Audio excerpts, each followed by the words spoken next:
Well, finally got all the parts for the trailer. The bearings and seals and solid dust caps.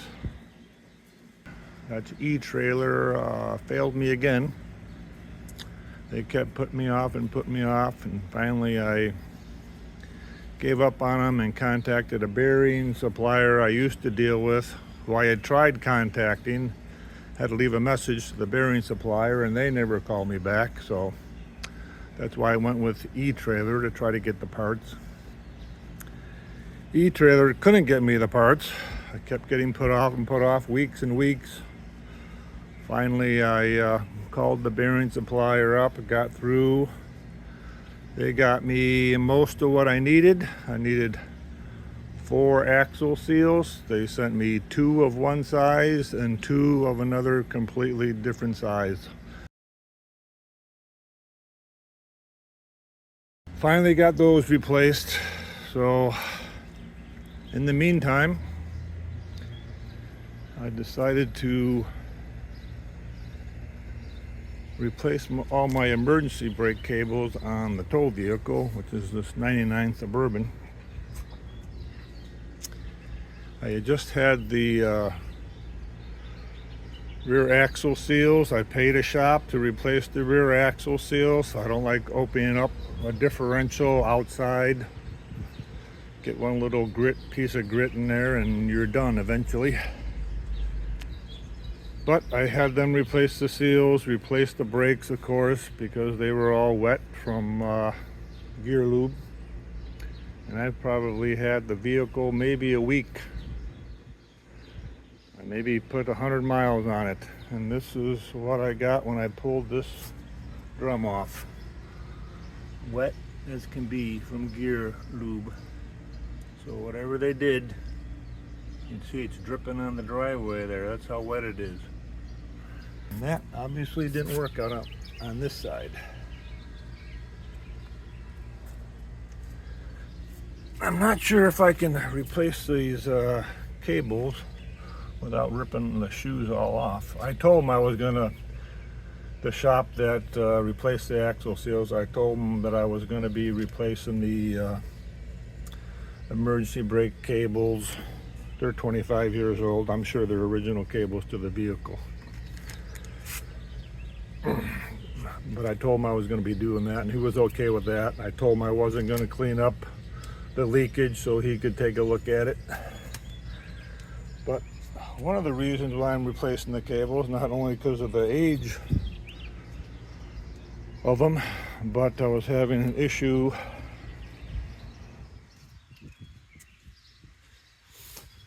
over here. This is the exhaust side of the vehicle, and the exhaust was hanging down at different times. If you can see right through there, that's the emergency brake cable, and it's a protective coating, so because it's got a flex, so no water and debris gets in there and it would freeze up the cable eventually. So it's all burned through there because I was having exhaust issues with a different shop that couldn't seem to quite get the exhaust right. So it was hanging down too close to that and it had melted it, exposing the flexible part, the steel flexible part, allowing water and dirt and debris to get in there. So I didn't want to be without emergency brakes.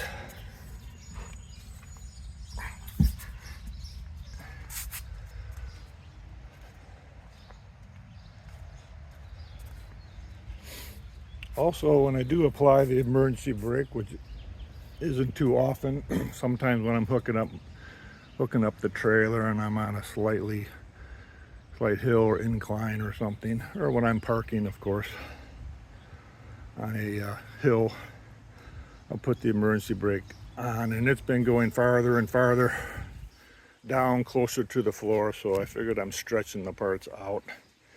And like I've already stated, the parts are 25 years old, so they're pretty crusty, and I wasn't going to battle with trying to adjust some pretty worn out parts because of the melted protective coating on the other one wheel cable.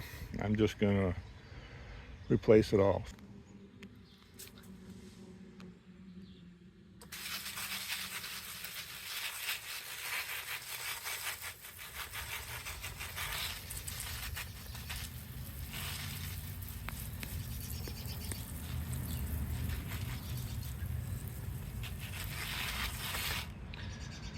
These are box elder bugs. There's no box elder trees around here, but there's all these little tiny silver maple seedlings. And a lot of seeds laying all over in this mulch. They all come from these great big silver maples of my neighbors that overhang my property. And all these seeds drop on my property. The box elder is a form of maple tree, so the box elder bugs are attracted to the silver maple seeds and seedlings, evidently. So I'm just using some Dawn dish soap in a sprayer and spraying them. It has to make contact with the bug in order to kill it.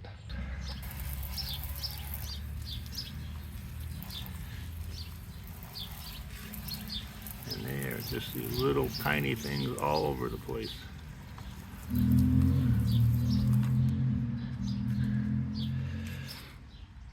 I've never had them like this except just the past couple years. When we first moved here 32 years ago, there were some box elder trees here and I took them down. And now these bugs are attracted by the silver maples for some reason the last couple years.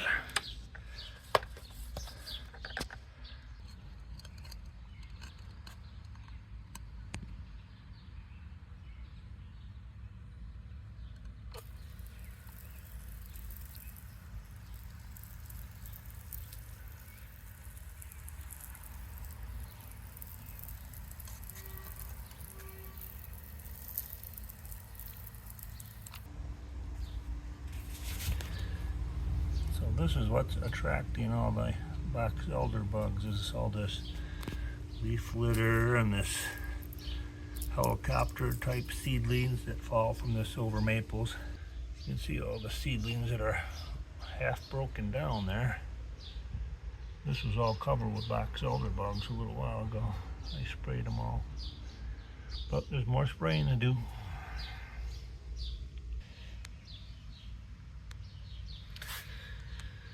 These guys are kind of like squirrels on a tree. When you're on one side of the tree, they're on the other.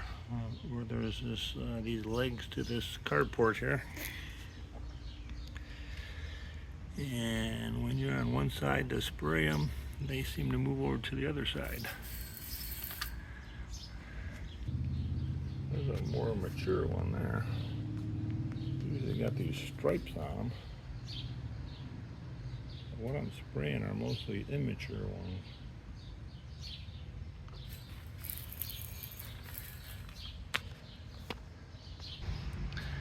There's a bunch of them all. I don't know if that's a nest or they're just feeding on something from the maple tree. Oh, they're on something. Die. All these guys here have been hiding from me. Some of these are I already killed and some are hiding from me.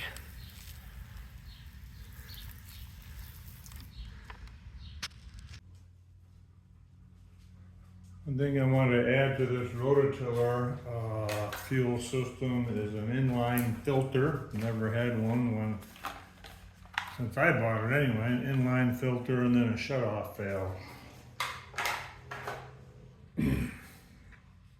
Lots of times the carburetor continually lets fuel trickle through it and then it gets in the crankcase and dilutes the oil and not so good for the motor.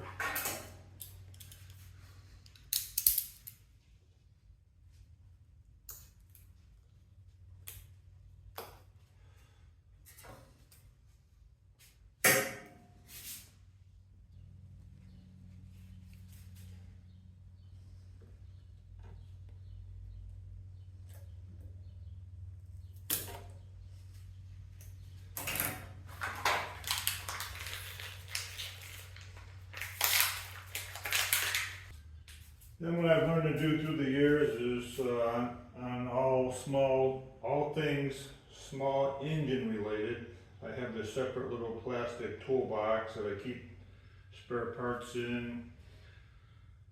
When I get rid of a piece of equipment, I'll take some parts off it before I scrap it.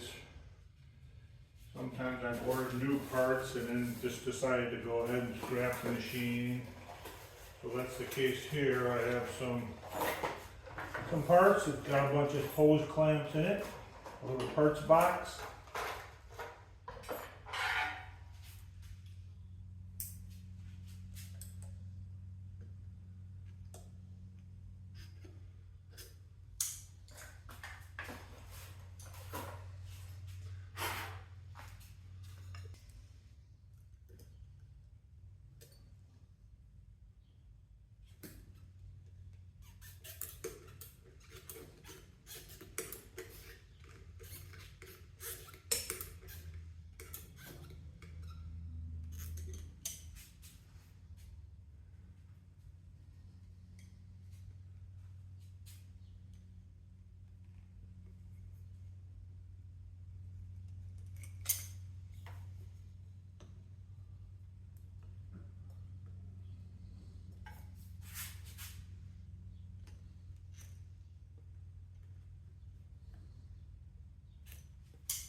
If I would have checked my parts box before I went to the store, I would have realized I already had some of these items. But that's okay. Always good to have extras.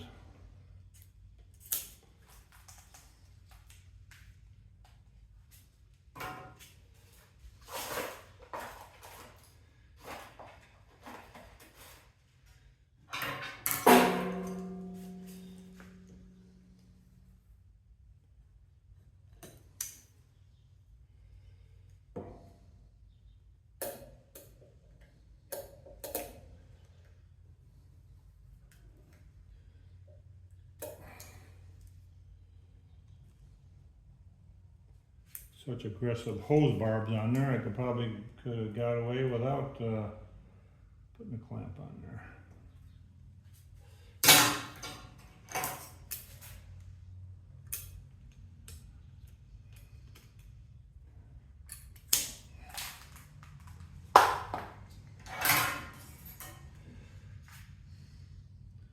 I'm stinking up my shop. I just got the window air conditioner in today because it's so hot and humid.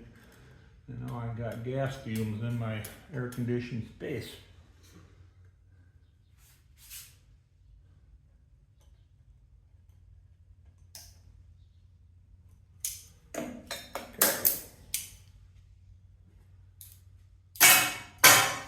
Okay, there we go.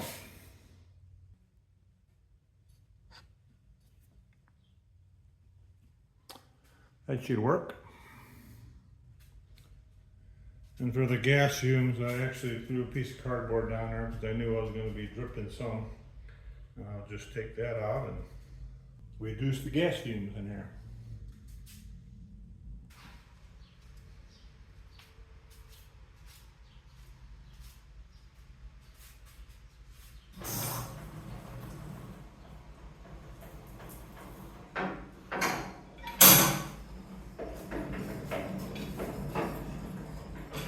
Ooh.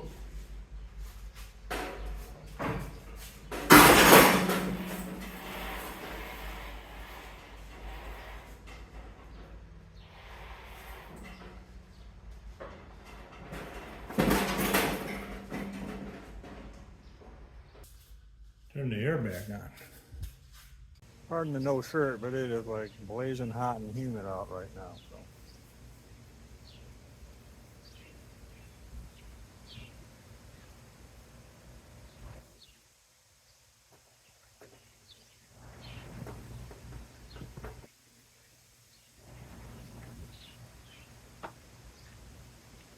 A little carb cleaner, just gonna dribble a little in the tank.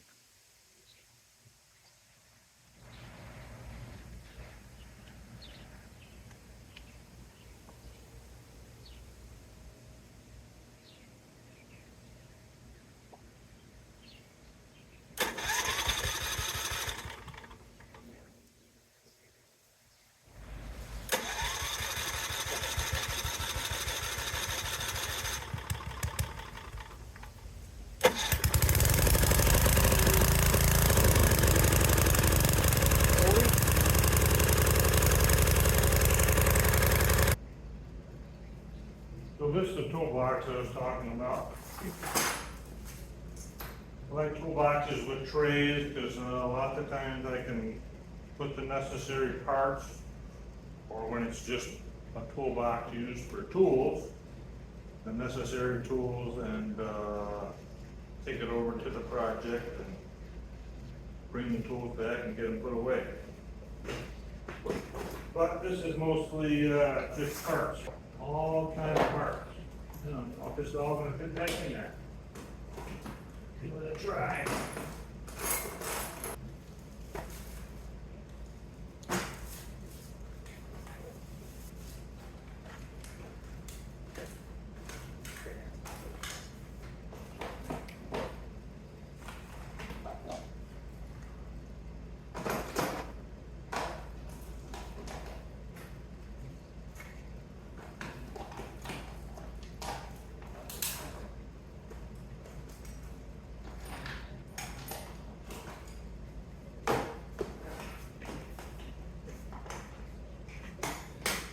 I'm due for a bigger box. This is maybe 20 inches. You need a bigger one.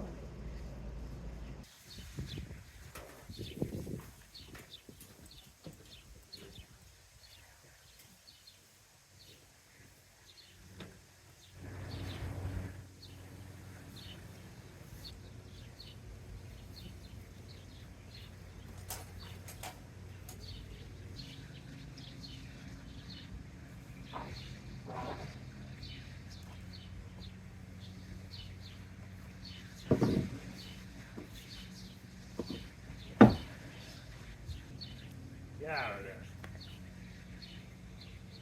Toads.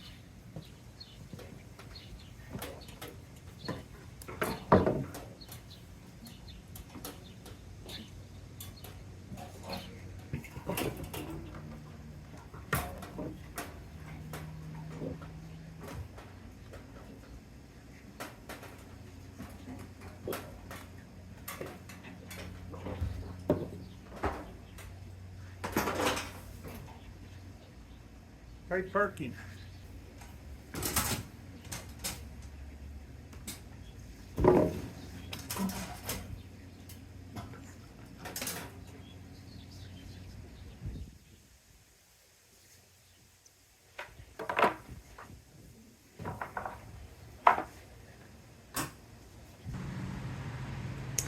All put away. Got the tiller in there. There's edger that I worked on.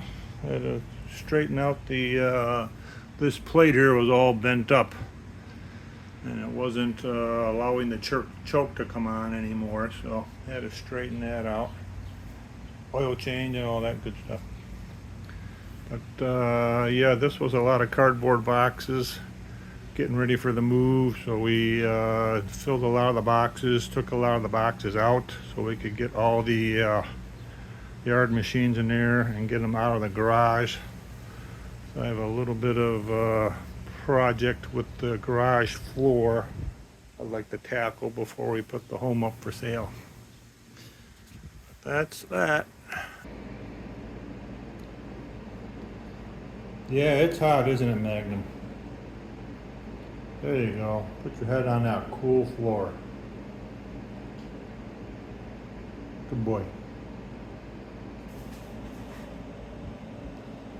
All right, next on the this, that, and the other things list is the trailer brakes. So with the bearings, I'm going to be changing everything, including the races, because these are Chinese-made races. They were Chinese bearings that were in the trailer when I purchased it, unknowingly to me, that they put Chinese bearings in there. So I got to knock those out. I already knocked them out, one set of drums, and I'll show you that. Okay, since I don't have my hydraulic press here because I moved it, and I don't have my lathe because I moved that, I've had to try to just catch the edge, and the races are already out of these two drums. So I've had to catch the edge with a punch or various things I was trying. I think I discovered the easiest way was to use an air chisel. With that point on there, just flatten the point a little bit, flatten the end, cut the point off, I really should say. And I think on these two, I knocked a large race out first because it had a little bit more of an edge I could catch with the chisel, and then flip it around and drive the smaller race out. You can see I did an okay job here. Not so okay job here. I got hurried up a little bit, and I was using the air chisel and this retainer spring for retaining the chisel in the tool was banging on the edge there. So I'm going to have to pound that material back. This is where the grease seal goes, and it's just the top edge. So I'm just going to have to peen that damaged area back, and then the grease seal should go in. Now the bearing races in these two at least were Loctited in there, so I had to heat it up, as you can see here, with a torch to degrade that Loctite in order to drive them out, because it wasn't working trying to catch that little edge and drive them out because of that Loctite that was in there. So this will be the remainder of this video probably, is getting the races knocked out, cleaning everything up, getting the bearings packed, and getting them on the trailer, and getting the tires finally back on the trailer. And just in time for my Suburban, the tow vehicle, to go back into the shop for the leaky axle seal. It's due to go in tomorrow. We'll see if that actually happens or not. But I'm going to have them do the emergency brake cable as well. It's silly to take greasy brake parts off and just to put an emergency brake cable on and then put the greasy parts back on so the mechanic can see the leakage. Seems silly, so I ran it by him. I usually do that kind of work myself. That's due to go in tomorrow, like I said, so hopefully that'll get wrapped up on the tow vehicle, and I'll have a new emergency brake system on there, and I'll get the trailer back together. Really hot and humid today. It's going to be better the next few days, so hopefully when the tow vehicle is in the shop for that other work, I can accomplish getting the trailer put back together. Finally, because it's been many weeks waiting for parts on that thing. So since I've been going after all those box elder bugs with the Dawn dish soap, I basically used up all our Dawn dish soap. I usually have some out in the shop, and of course my wife uses it in the house. So this is the last of it right here, and I need to degrease some parts in here. So this is the washer, the castle nut.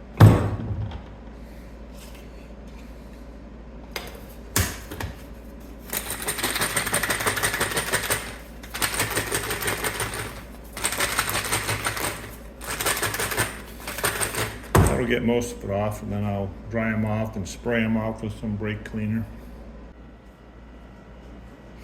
Well, these are the parts I had soaking in some Dawn and some water. Dawn dish soap, that is. Degrease them, and I just rinsed them off.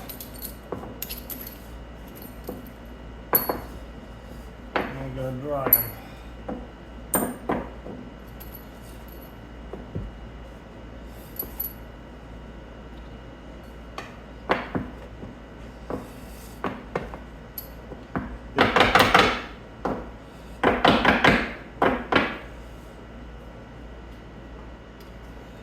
Go get some ice and put it in here so I can shrink the races so they go in the drums easier.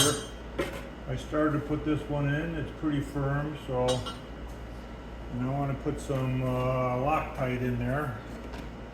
There was Loctite in there and I had to burn it out.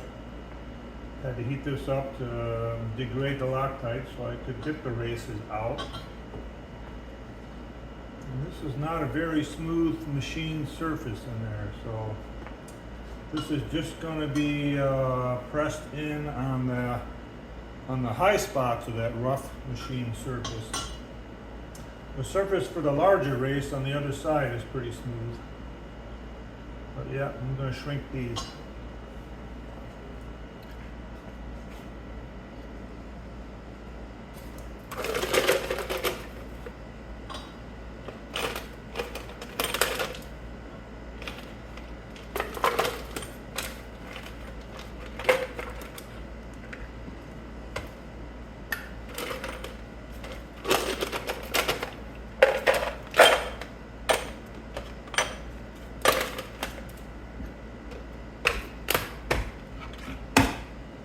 Give that about 20 minutes. Okay, so it's been about 20 minutes that the small bearing races have been in the ice. Got my Loctite here. And this is really just to help to fill in the low spots as well as hold it in there.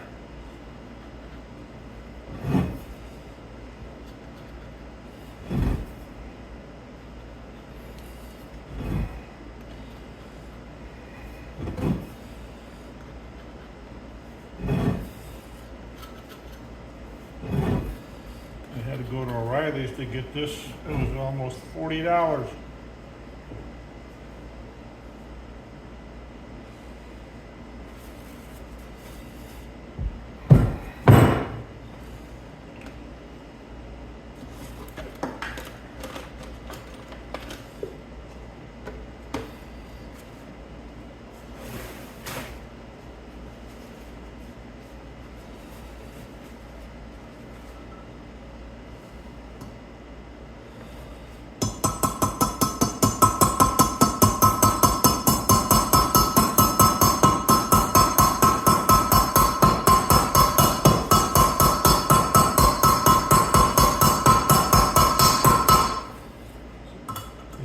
Bearing.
That ain't going in there.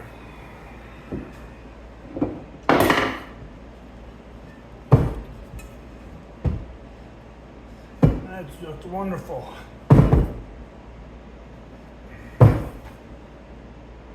I've got at least, at least a quarter inch more to go.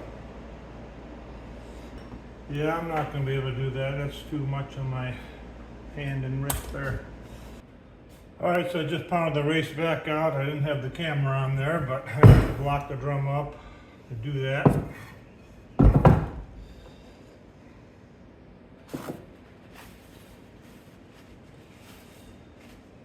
Yeah, she was going in there hard. Get the Loctite out of there, see what we got. I'll probably sand the inside diameter here because that's softer. Problem with that is you could not get it concentric because it's softer, so you have to be more careful.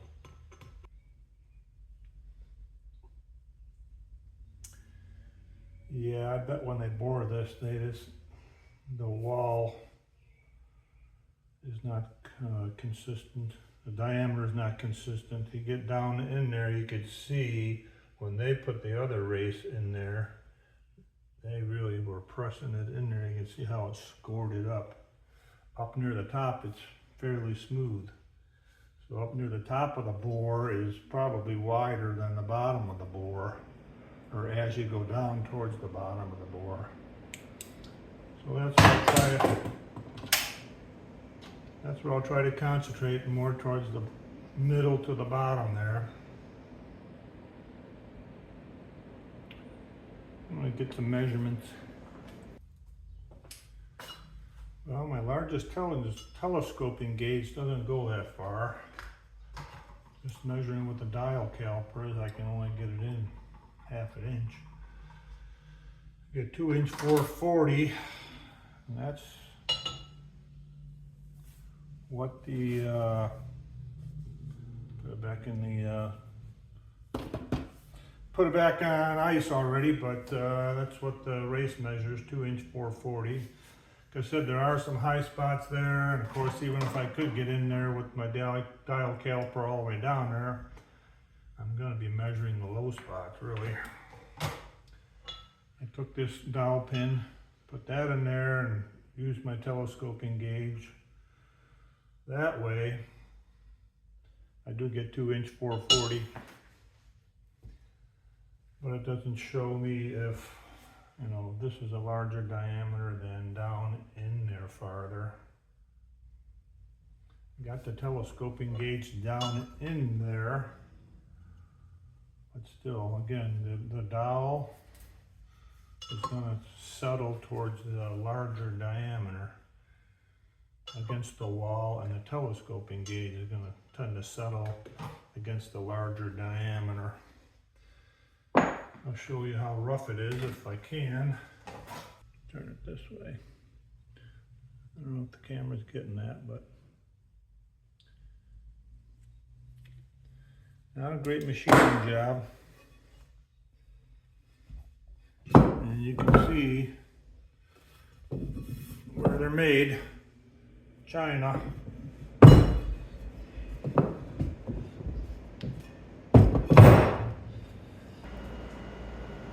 Okay, so I got the two smaller races in, and it was a battle, so I did most of that off camera there. But I had to take a flap wheel like this, go around that inside diameter, three different attempts, and bring it in, you know, clean it and bring it in, and try to pound that race in there with a piece of brass, using an old bearing on top of the race.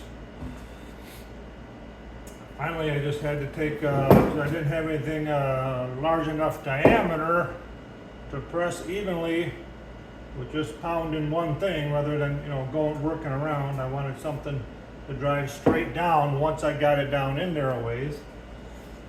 So I just stuck the old bearing in there, took this little sledgehammer, put that on there, and then hit it with this sledgehammer. And that's how I was able to get them in there. I'm not too happy about it. This is the whole reason why we bought a newer trailer, so we wouldn't have to be messing with crap like this. or we're trying to relocate. Heck, I would have bought a used trailer if I would have known this was going to be the issue. So now we're on the other side to the big races. That doesn't look as scored up, so yeah, that's probably going to be loose.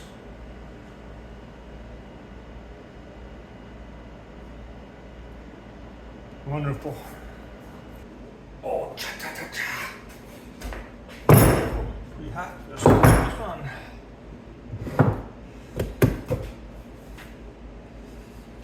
Now, should I put Loctite on?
I had these, the races on ice, plus I put the whole thing in the freezer, and I had the drum sitting out in the sun, and they were so hot I could barely carry it in here.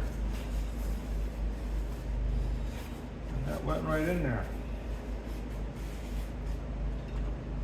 Now, do I put it in the right way? Another hot drum.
Nope.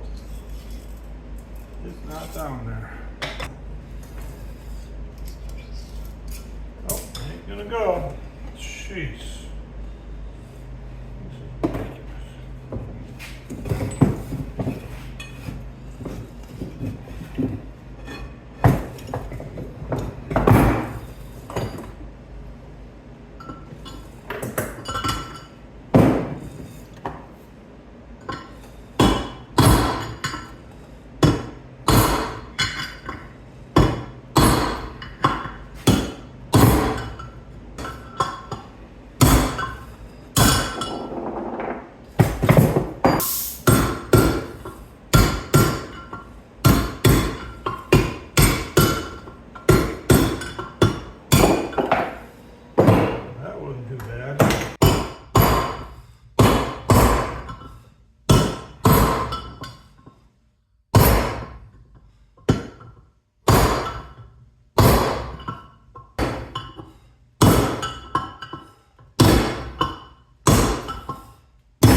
Okay, so I took a flap wheel to that inside diameter there. Let's try it again. Sprayed it off with brake cleaner outside.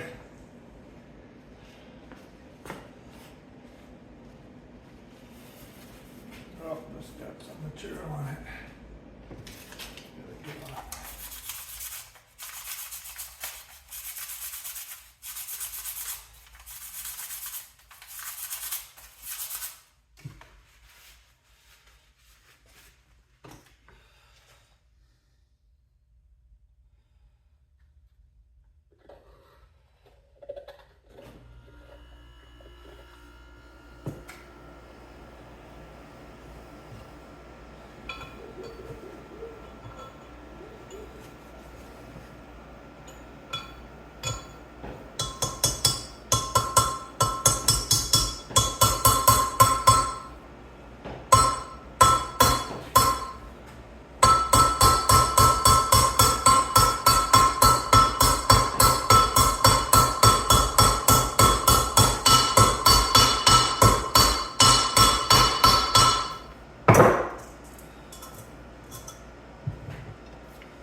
Ain't gonna go. There's about that much. Whatever that is.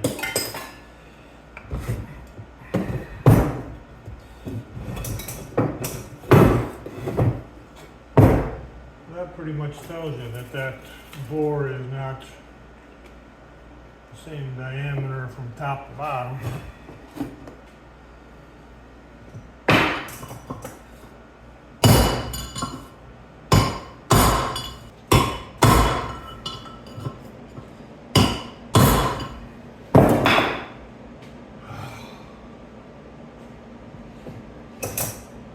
Gotta get it out, it's got a Loctite on it.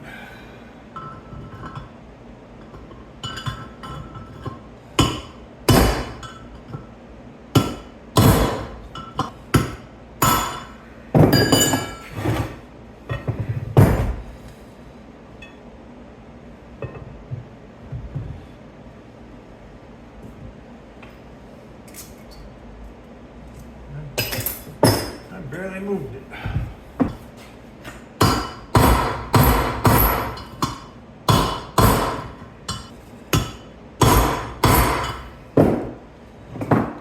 I gotta get the air chisel. It ain't budging. Problem with the air chisel is that's the new race in there. I don't want to damage that.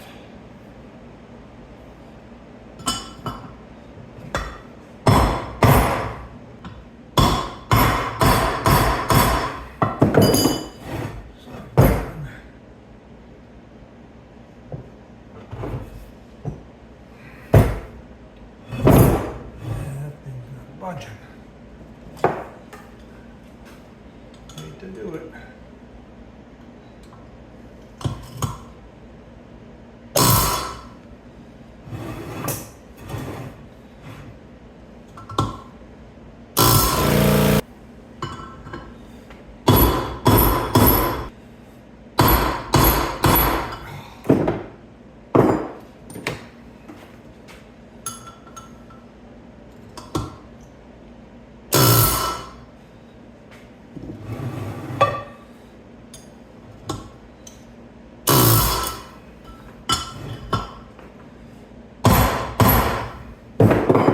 All right, it's frozen there now. I'm gonna have to heat it up tomorrow and break down the Loctite. And that'll expand it a little bit. I was hoping to be putting this together in the trailer tomorrow. I'm afraid if I take the air chisel to it anymore, I'm going to damage the race.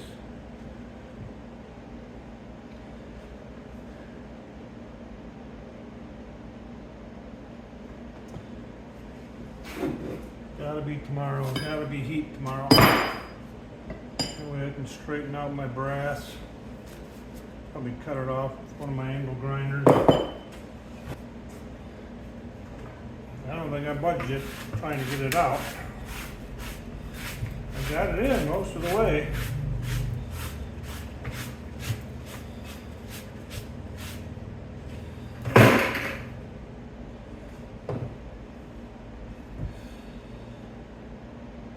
Oh, what the heck, I'll heat it up tonight.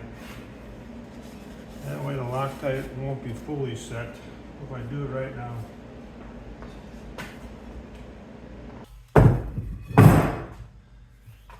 Okay, so I got all the races in, but then I started taking my depth mic and checking some things out. The races haven't been getting all the way down in there.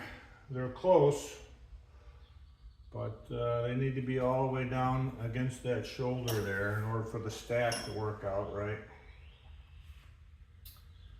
So I think the Loctite is holding me up.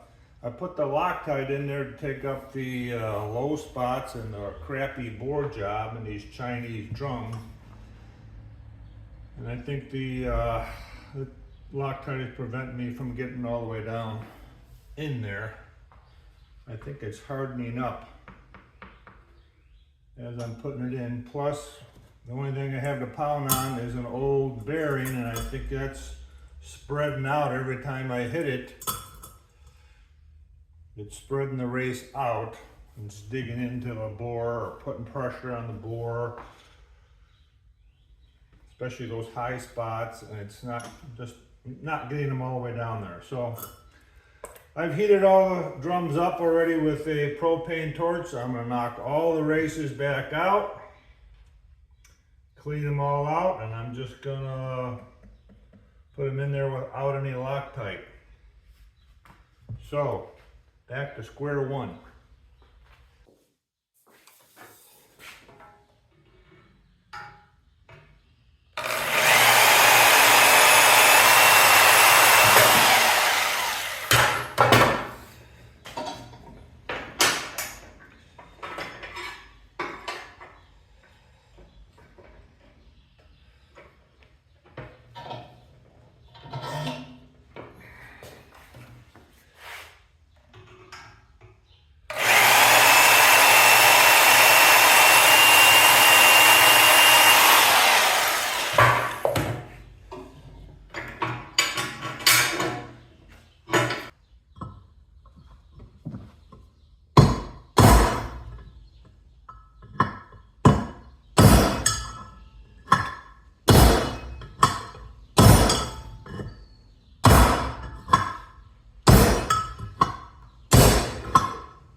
Yeah, I can definitely see down in this one there's some Loctite got underneath the race as I was pounding it in.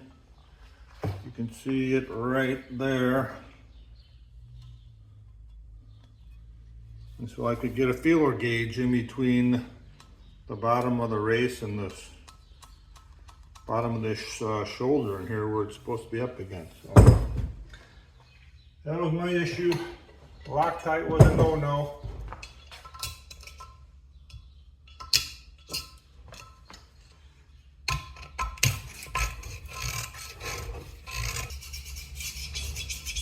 I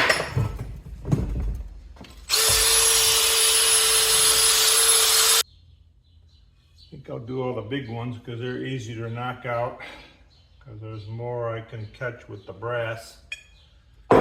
You know, you can see there the Loctite was getting under there. I don't think it was hardening right here, but in the corner it was hardening because once it runs out of oxygen, the Loctite, that's when it starts to harden, when it's trapped between two surfaces. And so right in that corner there, it was getting hard and giving me a problem. Now this one I had put in with oil, the large race, and it seems to be all the way down there I just want to get them all out and measure the stack, measure the shoulders, make sure everything's copacetic before taking it on down the road.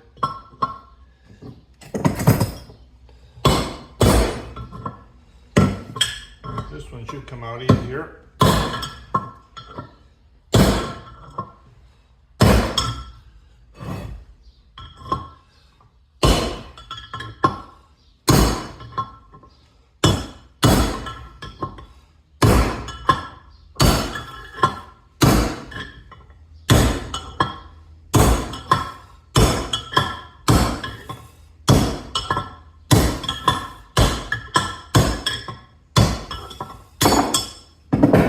And it did come out easier.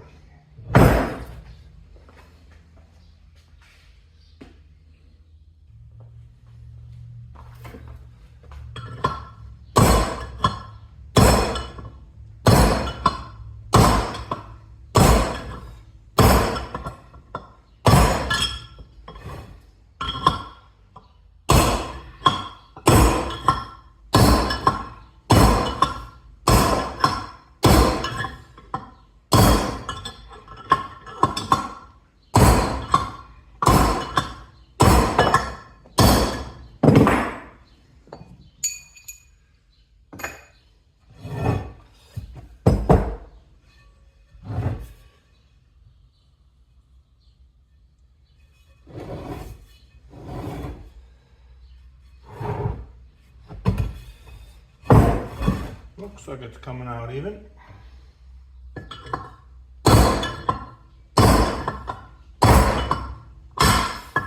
Ow. That hurt the first time I did it.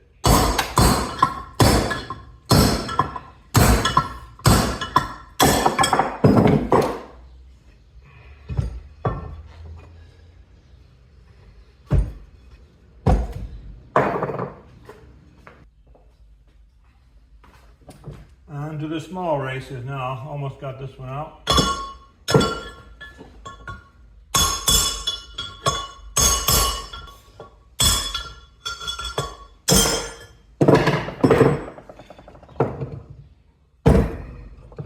Success.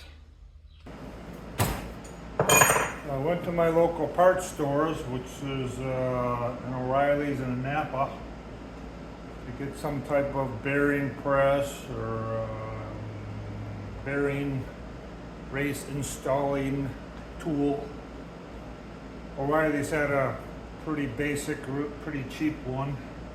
It was all aluminum, and the aluminum was pretty thin. Didn't think it would stand up to what I needed it for. Napa didn't have anything at all, so I had to run to Harbor Freight. So I got their more deluxe version, I guess. In addition to a drive handle that attaches to each, can't even get them out. Attaches to each puck for driving the seal in or the race in. It also has this tool that attaches to your air chisel, which I thought might come in handy with my hand issues. So these are the size of races that I'm going to be putting in. That one fits that one. That one kind of fits there.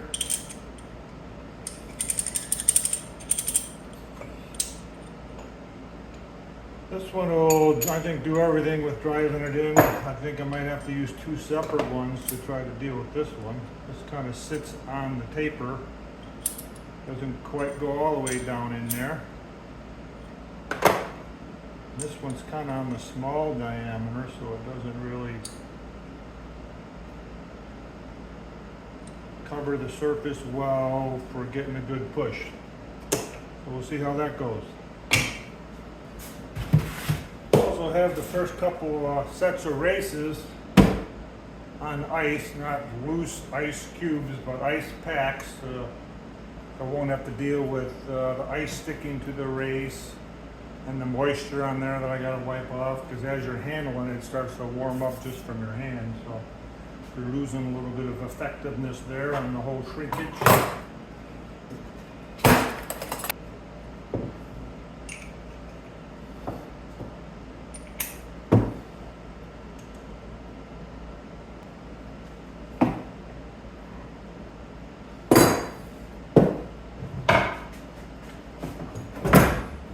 I have the drums, which are painted black, sitting out in the sun. They've been out there for most of the day, so they're pretty hot. I can't quite handle them with a bare hand, that's how hot they are. So I'll bring in my first victim.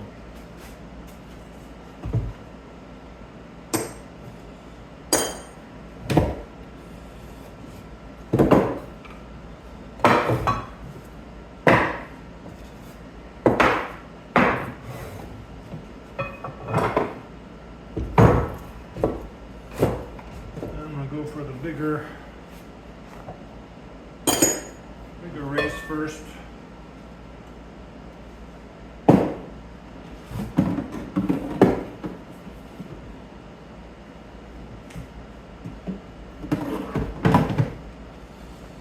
I'm putting oil on here just because I'm tired of dealing with this thing. It's already starting to sweat.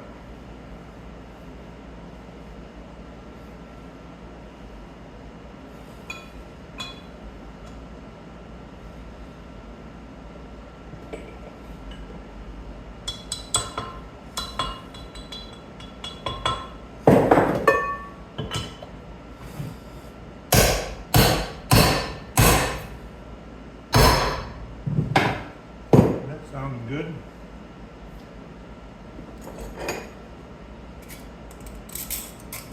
Can't get the pick in there. Let's get the feeler gauge.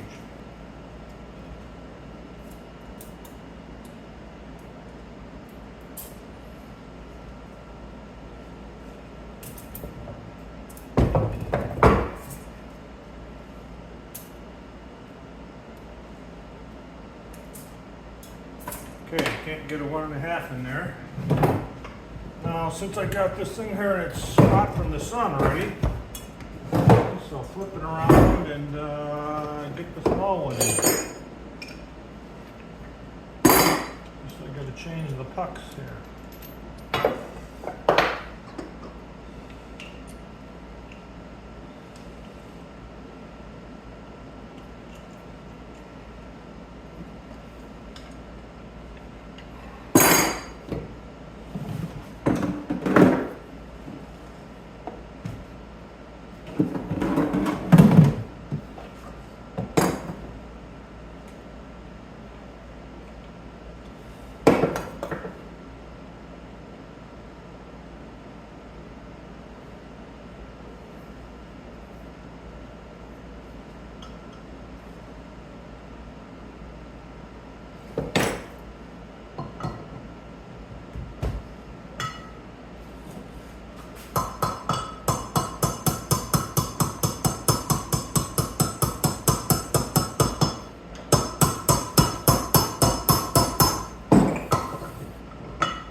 Under there.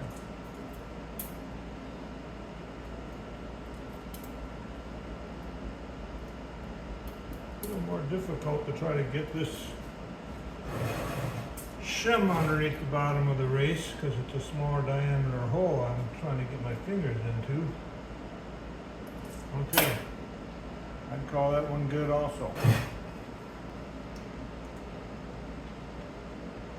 I already got the small puck on the installation tool there. I'll do the small one and this one first. This is drum number 2.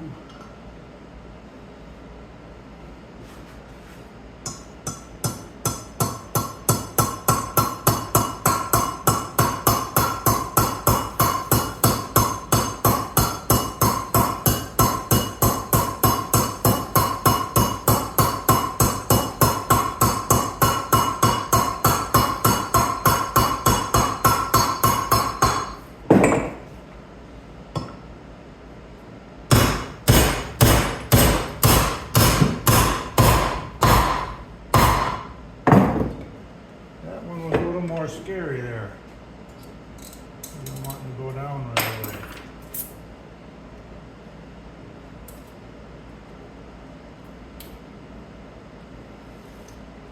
Give a shim under there a little bit. I know I kind of had to peen some of these edges back on the removal.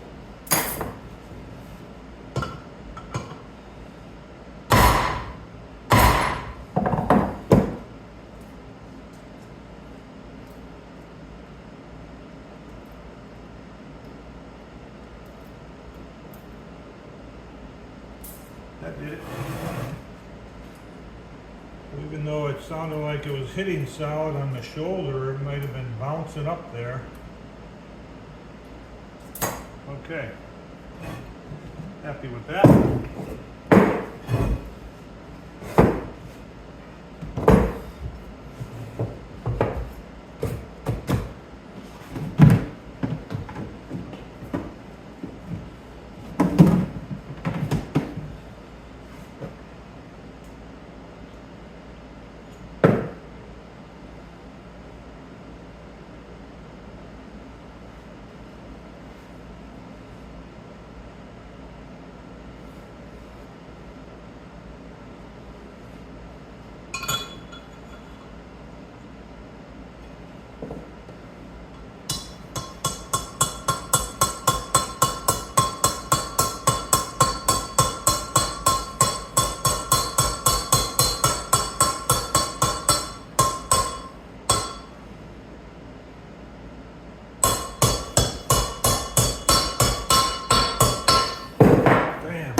Changed.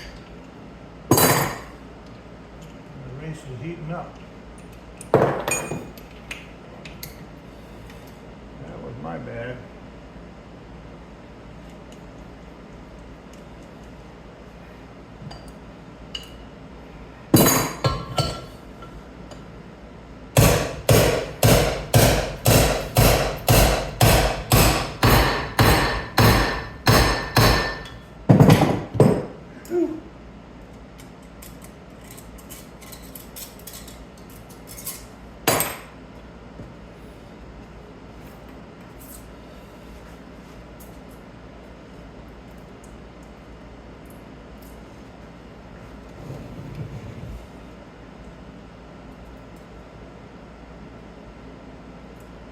Okay, cannot get a 1.5 in there.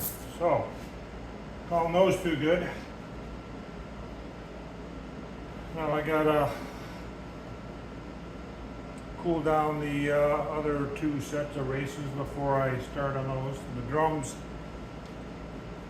drum number 3 and drum number 4 is still out in the sun, so it'll be plenty hot.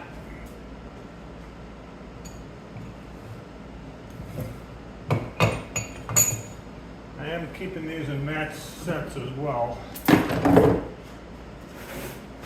How they came from Timken. I'm keeping the small race with the small bearing, of course, but with the bearing that it was shipped with.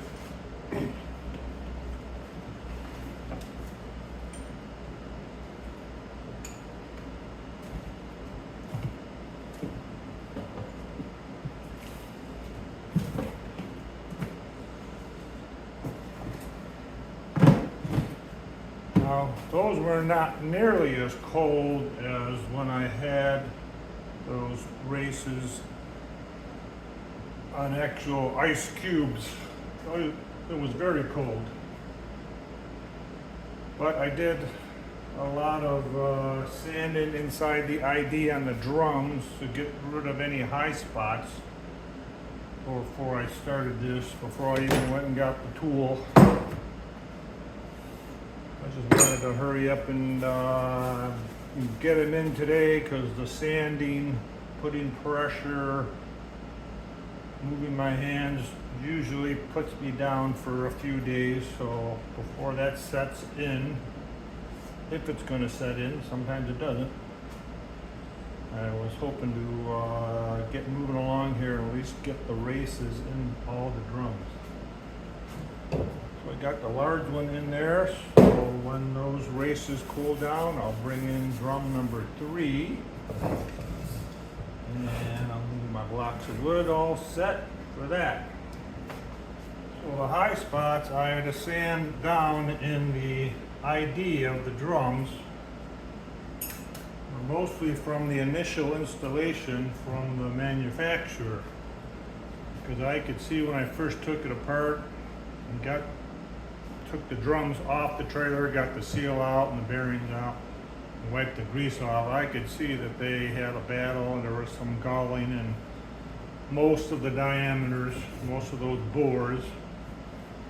Of course, taking the old seals out, the old races out, and my battle trying to get them in with not wanting to take a lot out of the ID. I of course did some galling in there as well, but like I said, not nearly as, I was riding on their high spots more or less. So I sanded the high spots down with some emery paper, like I said, by hand. Wasn't too bad, but it was, 40 minutes or 50 minutes of sanding. So I haven't needed this for the air chisel. I could see where that would come in handy in the future. That's why I decided to buy the larger kit, and it was like $90 more for the larger kit than the smaller kit. But so far it's been worth it because that went along really well, although I removed the Loctite from the equation, and I did sand it more by hand, where before when I was cleaning up the IDs,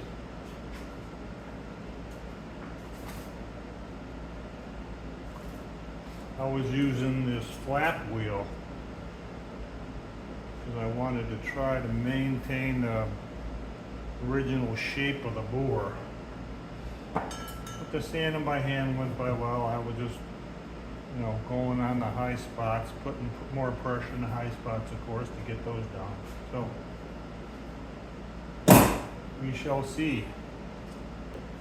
So in years past, whenever I've worked with pressing something in, I usually just put a thin coat of WD-40 on there. Now I'm using more of a thicker oil. I believe this is a spindle oil for my mill. That's what I put on those first two sets. But this WD-40, it has gotten so expensive. It's like been doubled in price at least in the last couple of years. I have these, I use quite a bit of it. I should say I used to use quite a bit of it. Now it's so expensive, I'm trying to do other things. But I bought these WD-40 sprayers, and the last can that I had, it didn't seem like it was even WD-40 coming out. It was some kind of milky looking thing. I had wondered if I had mixed up my sprayers, because I have several of them. I have PB Blaster in this one, and it's obvious that there's PB Blaster in there. I thought maybe I used one of the sprayers for spraying some bugs killer or something. I don't know. So I was kind of anxious to use that up. And then I got these open and I'm shaking them out. I'm going to add some WD-40 in there and we'll see what it comes out like. Hopefully not some milky crap again.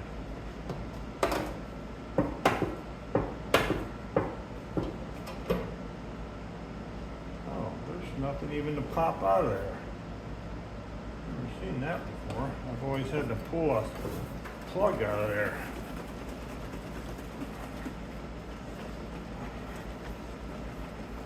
Always changes.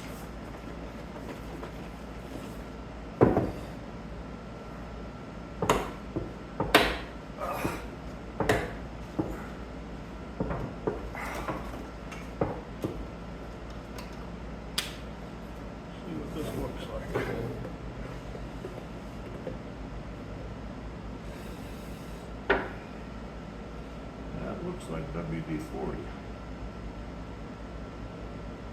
which is a good thing.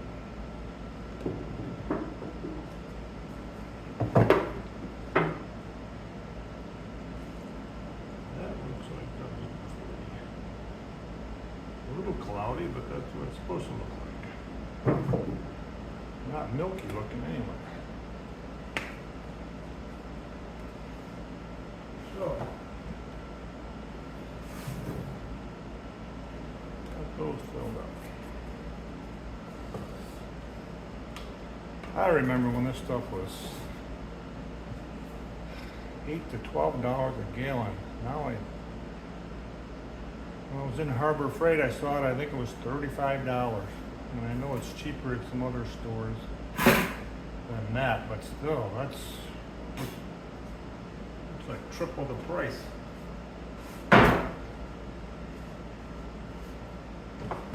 Okay, let's see if those races are cold enough. I'll get victim number 3 in here, drum wise. Get it put on here.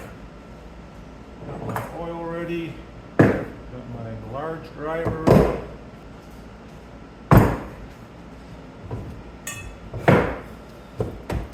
Drum number 3.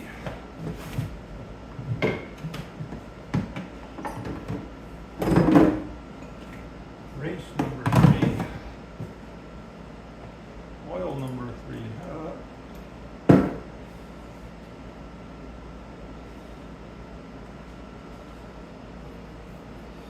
I've got these all sprayed off. I spray them off with brake cleaner between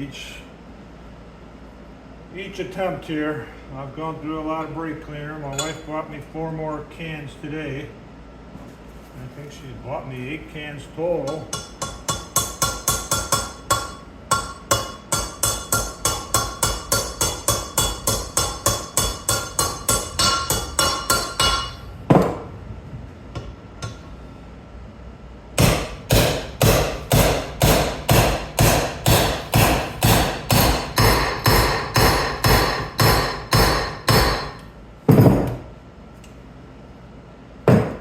I'm hitting it several times in case it went down a little crooked and one side touched down before the rest.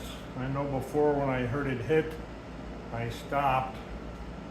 And some of them, it didn't even get down to the shoulder before. It was just gulling up and it was having a solid feel and a solid sound and it wasn't being down on the shoulder there.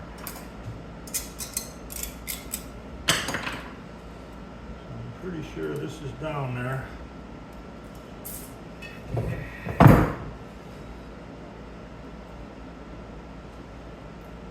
Yeah, good.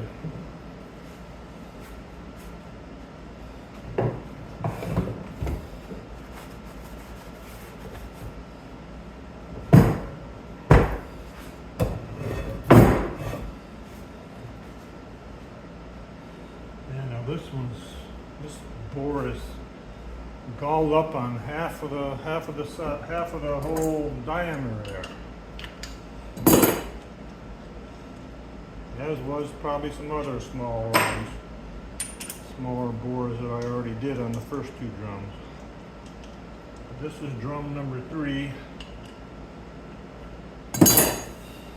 Okay.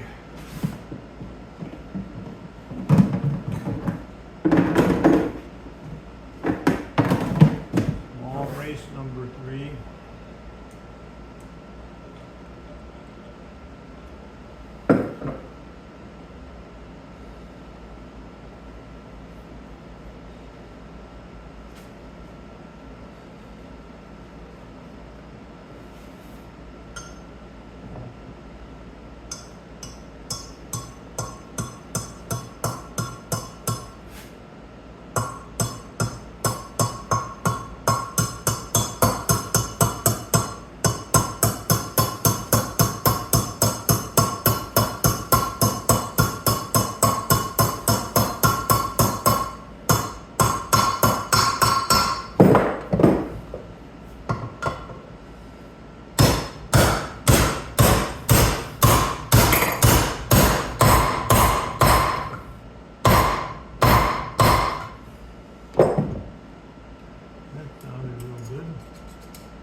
Good.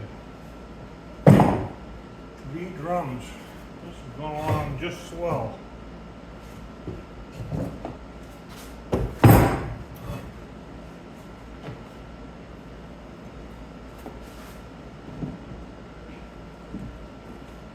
Number 4. Small race.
Trouble.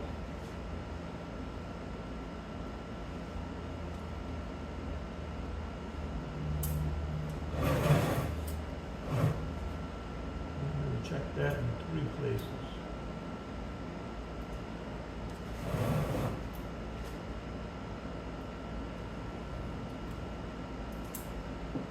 Okay, good. It's down.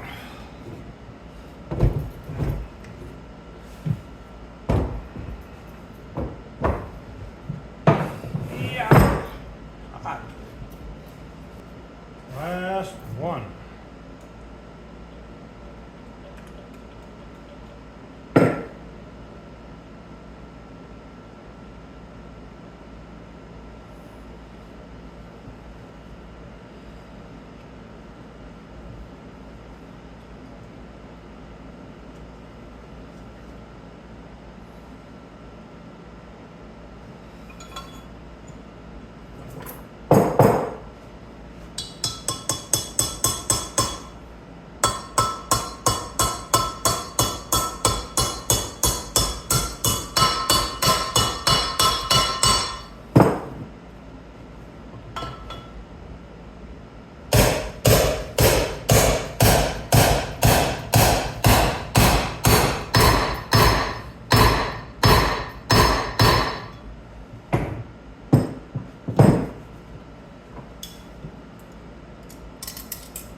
Hey, finally, success. That tool worked great. I'm really glad I spent the money on that. I'll be working on other trailers probably down the road and some tractors, so that might come in handy. And the other reason why I purchased this one instead of the smaller set, I probably could have got by with a smaller set. But all the time I got into this project so far, I didn't want to cheap out with buying a tool. And like I say, the smaller kit at Harbor Freight looked like the same kit as O'Reilly's had to rent out to customers. And I was able to get my hands on all the pucks in there, and they just felt too light duty. I could not, of course, open the kit up in Harbor Freight because it had wrap around it, clear wrap around the whole box. Came with a case, but you know, it was wrapped in plastic, so I couldn't open it up. I even brought races in the store with me to verify if the pucks in the kit were even going to work. I couldn't do that because I couldn't open any packages up. So, but on the small one that didn't fit on there real well, it was kind of not big enough. It has mushroomed the edges a little bit, but I can clean that up on my lathe once I get moved and get my lathe set back up. And that's been a big problem with doing this project, is I had a lot of steel and I had a lathe, but I had already moved all that stuff. I had a bunch of round stock. I could have turned up something that would have worked. I could have just drove it in with a hammer. Would have been done. But this move is getting to be a real hassle, especially when I'm running into mechanical issues with the trailer and with the tow vehicle. Like I think I already stated, the whole reason of buying a brand new trailer, so we wouldn't have had this issues while we're trying to relocate. But we are having the issues, and I think I've got this one whipped finally. Getting the races in there, packing the bearings and put them on, that's a piece of cake. I normally don't have to mess with races through my lifetime working on vehicles, because I always kept up on greasing and re-greasing my bearings, and I would totally take the grease out. I never had a self-lubricating or whatever you call the axles, the spindles, where you can just pump some grease on top of the old grease. I've never had that before and didn't want that even with this trailer, but it came with it. And that was the downfall of this, one of the downfalls, I believe, because the little rubber plug that goes in the end of the dust cap, and I'll get one.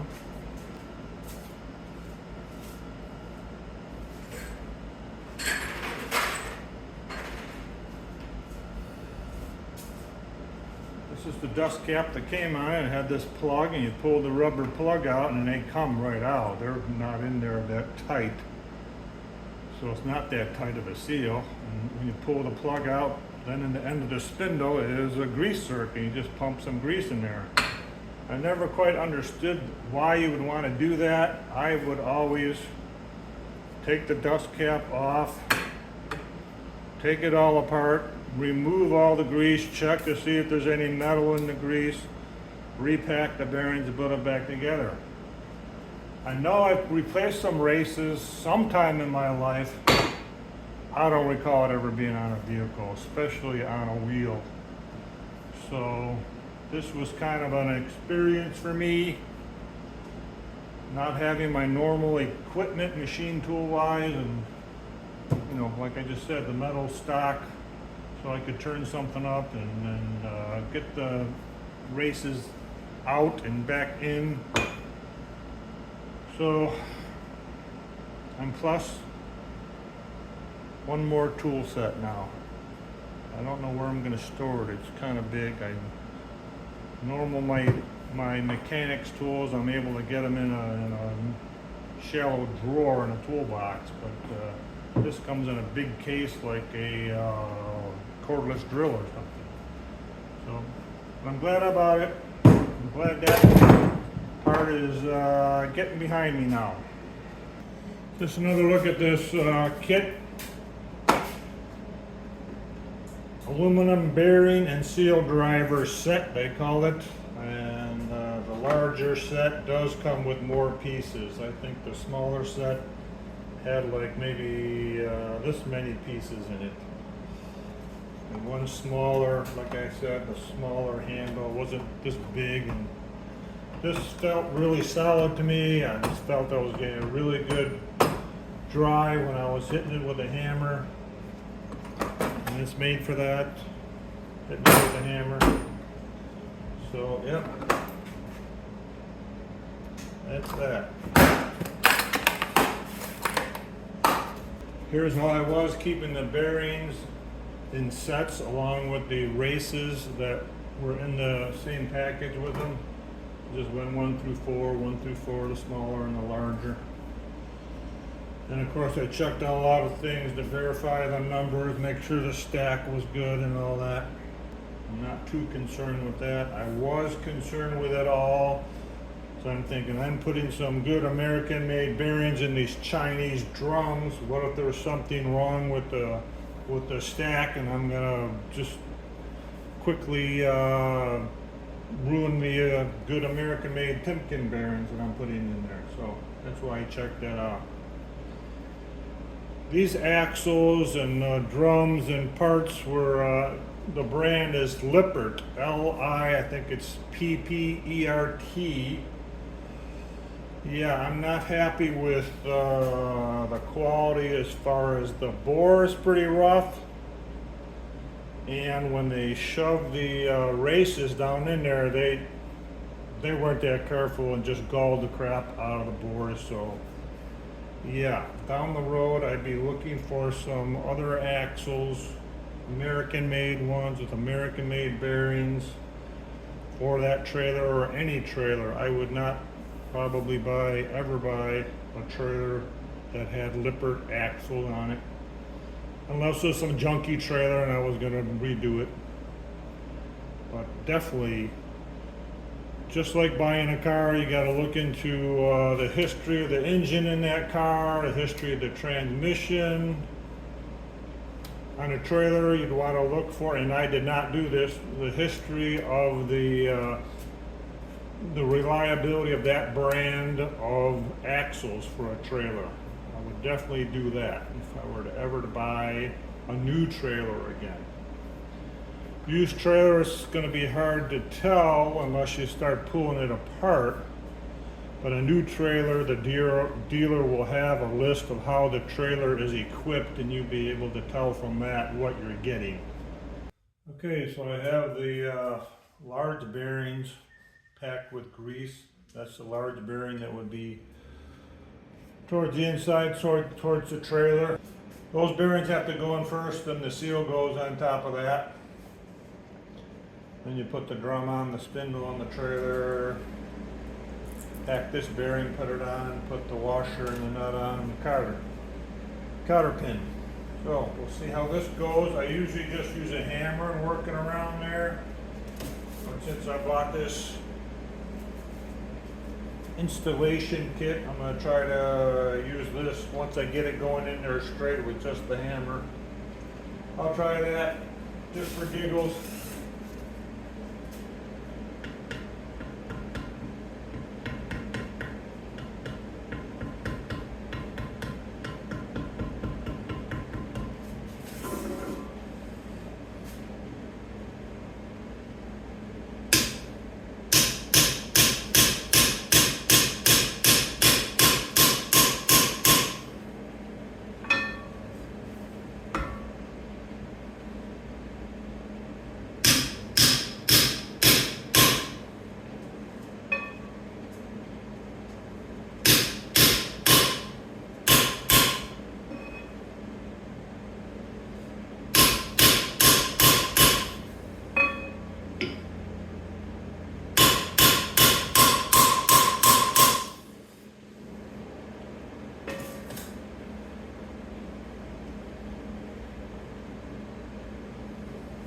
Okay. A little different. Feel like I have more feel going around with just a hammer.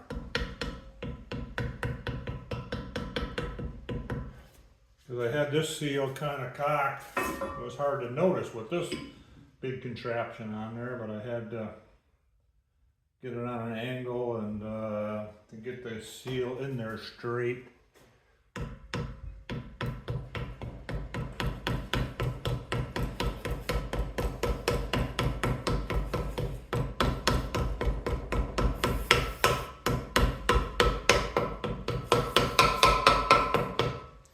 Yeah, I'm feeling better with that. I'm more used to doing it that way.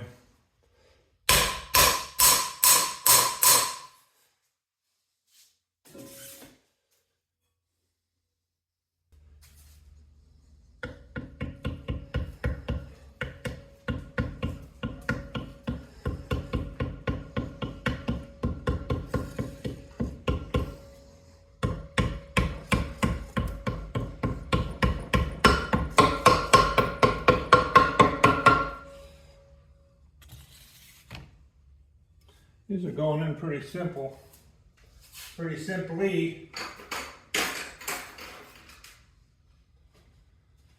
I'm more used to dealing with seals like this, where it's a metal. It just has some type of coating, like on a sinker nail, like a number 16 sinker nail. It's got like this coating on there. So when you press it in there, it kind of, in a way, galls up the coating and locks it in there. These have a rubber. These have a rubber on the outside. It's steel underneath there, but it's got like a rubber coating instead of the much thinner sinker nail type of coating. Seems to be going in there. As long as it stays in there, I guess it's okay.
Well, I started moving everything out by the trailer, and wouldn't you know it, it's starting to rain, so I had to bring everything back in, as far as the camera and a few tools and the shop towels.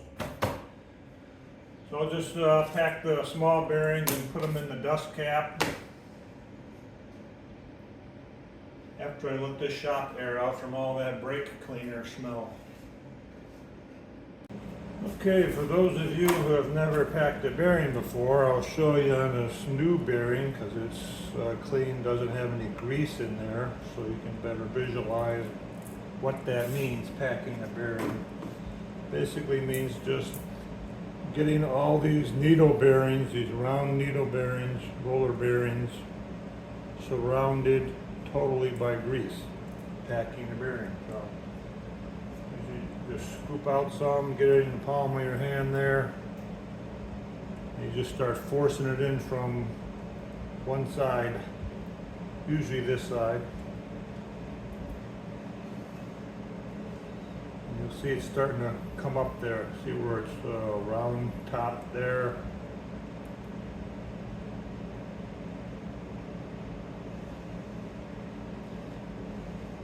It's important that there's grease all around those rollers.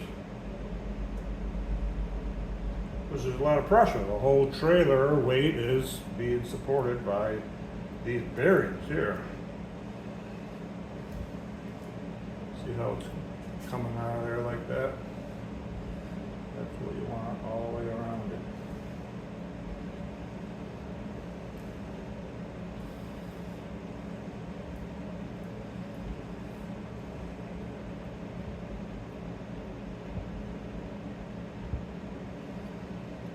Right there, but there's none in the top, but you can see that's squirting out the top over there. Get a little more on there, finish her off. There. And you just put some all around the outside of it, like that. Clean up the center. I'm going to put these in the dust caps to help keep them clean, and it'll help me to keep them with the correct drum. Do that again.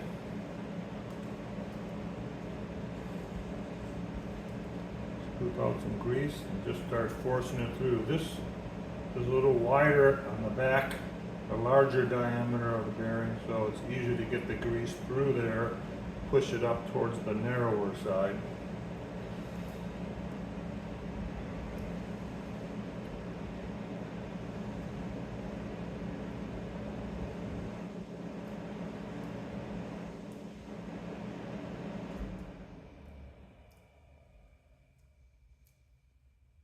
Just keep working it around.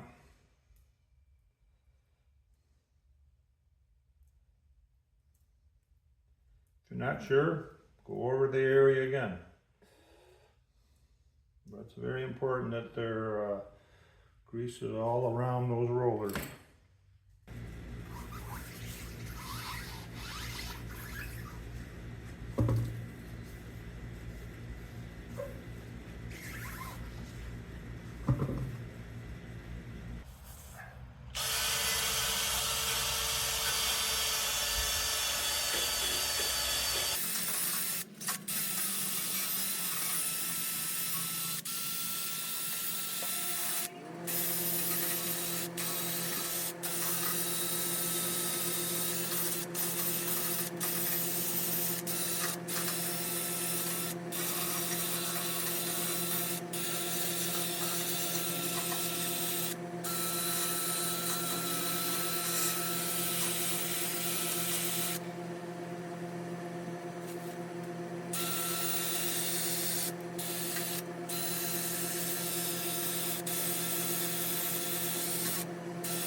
This is the wheel bearing grease from the last bearing job I did, and it's like I said, I just use this for general greasing purposes.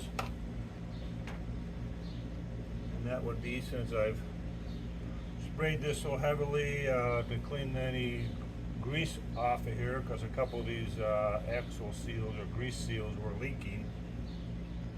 There's no more grease behind the shoes where you need it, where it rubs the backing plate. So I use this for that.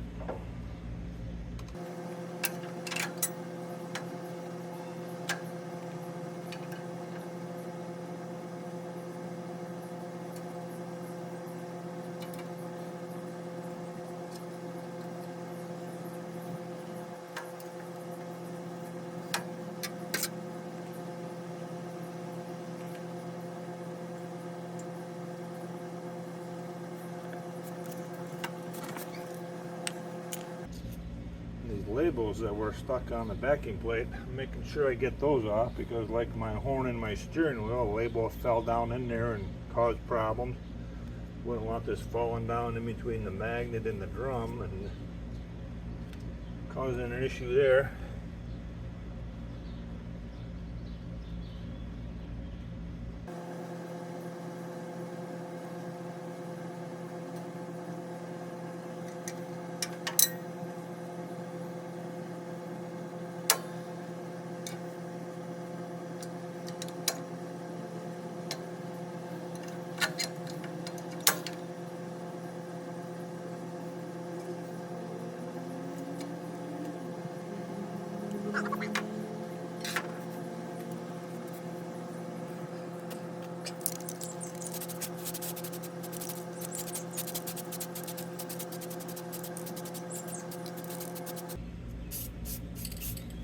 Of course, the trailer manufacturer did not put any anti-seize on these nuts and bolts, but they put a little paint mark on there so you could tell if somebody took it apart.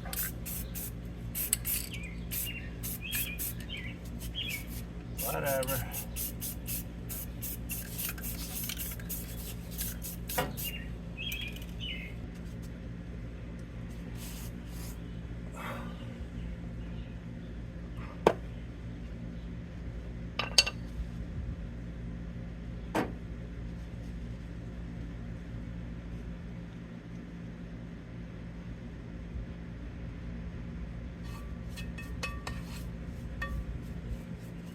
Got some fuzzies from a paper towel in there.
So these dust caps can serve as a nice clean environment to Hold your washer, nut, and cotter pin.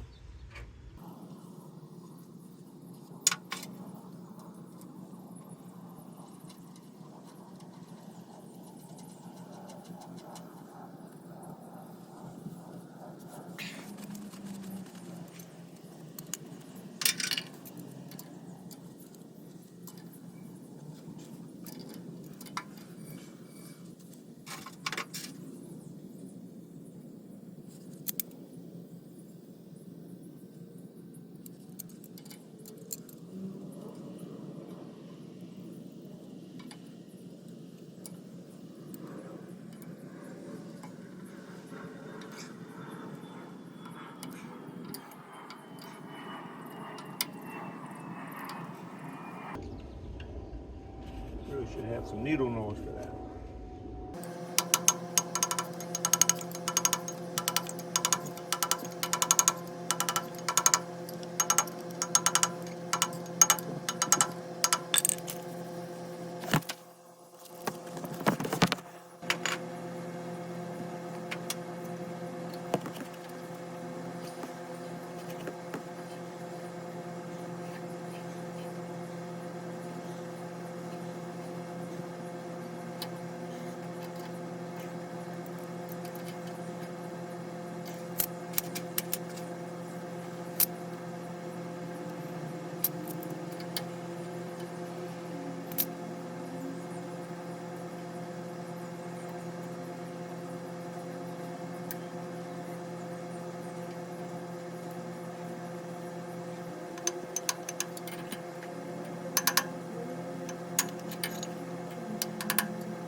Oh, I didn't grease the shoes.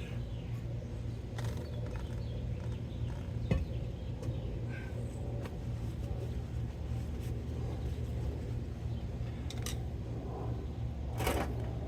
thing you guys are watching.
tap around there.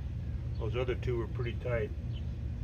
I had to use a screwdriver up against that shoulder there, that flange.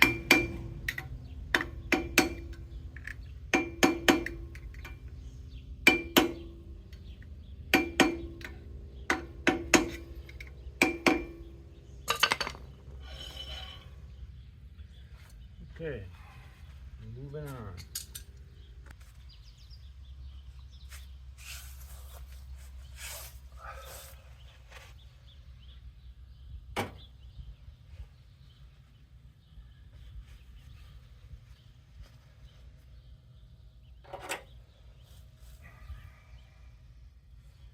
Quite a bit of paper towel farther than this one. These are the ones that were kind of dirty around the rough diameter there, and I was cleaning them out in the shop there.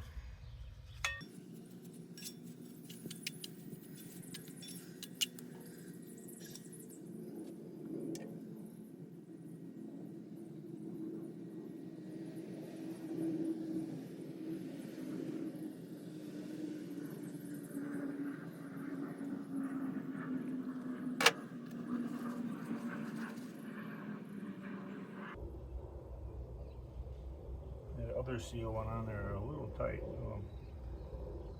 A thin film around that diameter where the seal has to slide up.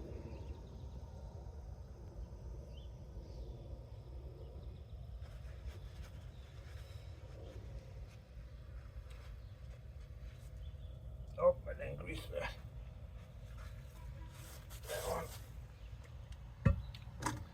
The shoesies.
Yeah, I gotta go higher still.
This trailer's been up on blocks for quite a while.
This my daughter and son-in-law was throwing out. Had a lot of dirt on it, topsoil kind of dirt. I just brought it home and hosed it off with a garden hose, little scrubbing with the scrub brush, and Bob's your uncle, as they say. I think that'll come in handy for projects that aren't going to be in a garage or a shed or barn or whatever, and good for setting out by the barbecue, for barbecuing supplies or whatever. By the hot tub supplies. We have a hot tub where we're at now. We'll probably have one where we move to. The one we have now I got for free, actually, and it didn't need anything. Lucked out there, but they're like anything: a car, a trailer, tractor, boat. People get rid of them. They don't want to work on them. So, but yeah, that might go out by the hot tub area. hot tub slash grill slash patio area. This wraps up another project, although this was a very long project because I had to wait for parts and got some wrong parts, and yeah, it's been fun waiting for stuff. Replacing parts that shouldn't be replaced, need to be replaced yet. I've had trailers where I've gone years and not had to do anything to them. Of course, I do tear into them, like I've explained. I do repack the bearings on occasion. I just don't add grease to on top of old grease. I clean everything out. But what I got to do with the trailer at this point is get rid of the concrete in there and some steel scrap and some other scrap pieces I have. Then I'm going to start loading the trailer up for the next trip down to the area that we plan on moving to. We still haven't located a property. We have a few that we're interested in. So when I get this loaded up and head out, I'll be going to take a look at those. And maybe one day soon we'll be making videos at another location. So this is That Old Shop. My name is Mike Scott. Thanks for watching. Please like, share, subscribe. Share to your other social media. If there's something interesting in the video that you think somebody else might get entertained by, please pass it along. Thanks. Happy 4th.